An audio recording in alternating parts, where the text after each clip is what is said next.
Apple launched an MP3 player in 2001 with 5 GB of storage, same as the half the market. Every competitor led with that number 5 GB, 6 GB, 20 GB. Apple led with 5 words instead. 1,000 songs in your pocket. Same hard drive, same technology. One of those companies you are still holding in your hand. The rest you'd have to Google. In the next 9 minutes, I'm going to show you why that one change in a language changes what customers compare on you and eventually what they are willing to pay. This isn't an Apple trick, it's a pricing and positioning mechanism you can use on your own marketing. Three things I'll cover for you. One, the simple formula behind the iPod line. Two, the 1997 Apple product reset that shows why subtraction is so hard, why it matters to margin. And three, when this advice completely backfires, because if people don't trust you yet, saying less can actually make you look weaker. I'll get to that around the 6 minute mark. Let's go back to 2001.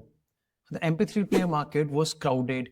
Creative, Rio, Arcos, iRiver, Sony, real companies with real engineering. Almost every brand was selling the same thing, the spec sheet. Storage, battery life, file format support, and transfer speed. And honestly, it makes sense when you're competing in a technical category. The fastest way to prove you're better is to measurably better. Bigger numbers wins. Nobody can argue with 20 GB. But there's a trap.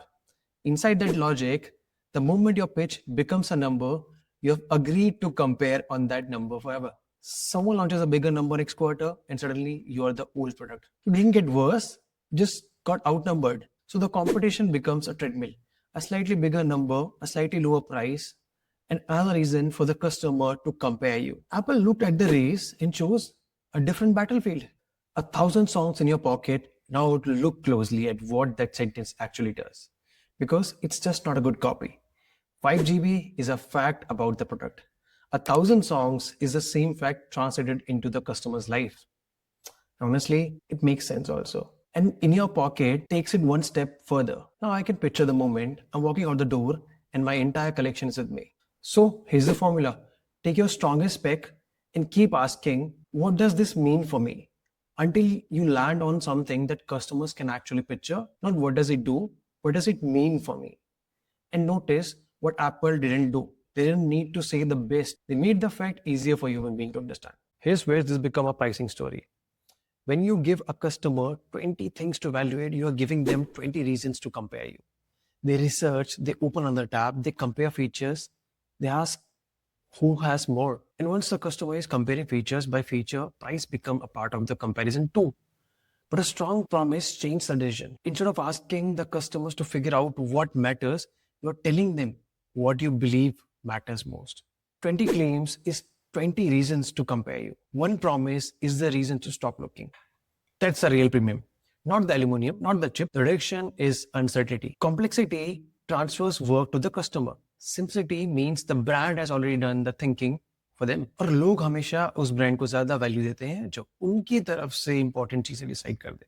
So the chain is simple. More claims create more comparison. More comparison creates more price pressure. One strong promise creates a reason to choose. When Steve Jobs returned to Apple in 1997, the company had a strong product line that had been incredibly complicated. There were dozens of models, Performa, Quadrace, Centrace, and too many products competing for attention. Jobs walked into the product review and asked a brutally simple question. Which one does I tell my friends to buy? Nobody had a clean answer. So he drew a 2x2 grid. Consumer versus pro across the top. Desktop and portable down the side. 4 boxes, 4 products. That was the point. Everything that didn't fit had to go. Honestly, that's what people romanticize about simplicity, but rarely copy. Subtraction feels like loss before it feels like clarity. You're killing a product, a roadmap, a team, and sometimes revenue today because you believe focus will create more value tomorrow. Just 4 boxes. That's it. Simplicity is a signal of confidence. But a signal only works if people already believe you can back it up. Apple could say 5 words because Apple had the permission. People already knew the brand. They had design, credibility, distribution, retail presence, and years of accumulated trust. Now imagine a brand nobody has heard of saying, 1,000 songs in your pocket. The reaction isn't wow, confidence. It's okay, but is it any good? Show me the details. So here's the honest rule. When you're known, the spec sheet is your proof. It gives people evidence that you are real, capable, and worth considering. But once the market trusts you and still you are leading with every specification, you have trained people to evaluate you on numbers. And numbers are easy to compare, easy to replace, easy to discount. तो सवाल ये नहीं है कि simple या detail, सवाल ये है, do people already know you? Do people already believe in you? If yes, then the question becomes, what is the one thing you want them to remember about you? Here's the one promise test. Step 1. Open your homepage or your last ad and write down every single claim you're making. Everyone, most people find 12 to 20. गिन के देखो, you'll be shocked. Step 2. Cross out anything your friend or customer would never repeat to a friend if they can't say it out loud at a dinner. It's not a promise, it's inventory. Step 3. Whatever survives, check if it's a feature or an outcome. 256-bit inscription is a feature. Nobody can read your message is an outcome. Same underlying fact.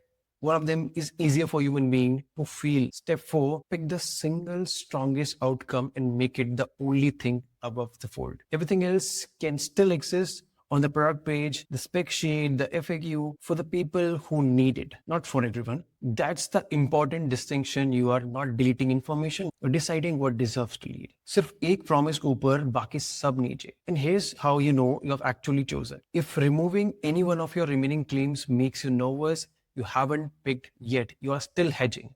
And this isn't a Silicon Valley thing. Look around India. Maggi didn't sell you every technical details of the noodles. It sold you 2 minutes. Domino's built a campaign around 30 minutes. Not because the 30-minute was the most impressive fact about pizza, but because it was the fact customers could remember. That's the pattern. Premium brands don't have fewer things to say. They have decided what they want to be famous for. And then have a discipline to shut up about everything. Any discipline asli cost, and not the writing, the choosing. So go count your claims, then go cut them. Her great campaign के पीछे एक marketing principle होता है, and that's what we decode. See you in the next one.